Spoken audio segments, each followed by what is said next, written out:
இன்றைய டேட்லேயே வந்து கோ4G இருக்குது இல்லையா 23லேயே வந்து. ஸோ கோ4G என்ன இருக்குது அப்படின்னு சொல்லிட்டு பார்த்துருவோம். ரெண்டு இதுக்கும் ஒரே மாதிரி தான் இருக்குது. பார்த்தீங்கன்னா ரெண்டுமே வந்து ரிசல்ட் பாசிட்டிவ் தான் முடியும் போல் இருக்குது. ஏன்னா டெக்னிக்கல் வைஸ் எல்லாமே புல்லிஷாக இருக்குது. ஸோ எல்லாமே புல்லிஷாக இருக்குன்னா அப்படி அப் அண்ட் டவுன்ஸ் இருக்குது. பட் இருந்தாலுமே வந்து மேஜர் ட்ரெண்ட் வந்து புல்லிஷ் ட்ரெண்டு தான். ஸோ இங்கே தான் வந்து மேக்ஸிமம் இங்கே பார்த்தீங்கன்னா ஒரு பிஓஎஸ் நம்மளுக்கு இங்கே இருந்தால் என்ட்ரி எடுத்துகிட்டு இம்பல்சிவாக வந்து போய்கிட்டு இருக்குது. ஸோ பார்த்தீங்கன்னா தெரியும். அண்ட் தென் இங்கே ஒரு பிஓஎஸ் பார்த்தோம்னா இங்கே ஒரு பிஓஎஸ். ஓகே, இது பிஓஎஸ் எடுக்கலாம்னா லைட்டாக விக்கி விட்ருக்கான். பிஓஎஸ் அவனை கன்சிடர் பண்ண வேணாம். இப்படி வந்து அதாவது சப்ளை எடுத்துகிட்டு போய்கிட்டு இருக்கு. ஸோ அதனால் இதெல்லாம் சப்ளை. நெக்ஸ்ட்டு இந்த சப்ளை வரலாம் maybe.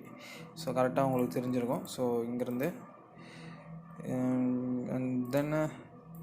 And then another chance வந்து ட்ரையாங்கிள் பேட்டர்ன் வந்து ஃபார்ம் ஆக இது இருக்குது. அது மேபி நம்மளுக்கு ரிசல்ட்டை வந்து ரொம்ப இதிலே இருக்கனால ஸ்ட்ரைட்டாக வந்து விட்டு போயிடுவான். பாசிட்டிவில் தான் முடியும் ரிசல்ட்டு. ஸோ வெயிட் பண்ணி நம்ம வந்து பார்க்கலாம். ஸோ இதுலேயும் வந்து என்ட்ரி பெருசாக இல்லை. மேபி கீழே வந்தால் என்ட்ரி எடுக்கலாம், இல்லைனா தேவை கிடையாது. இது வந்து தேவையில்லை. இன்னும் நிறைய ஸ்டாக்ஸ் வந்து ரிசல்ட் இருக்குது. ஸோ அடுத்தடுத்த வீடியோஸில் பார்ப்போம். பை.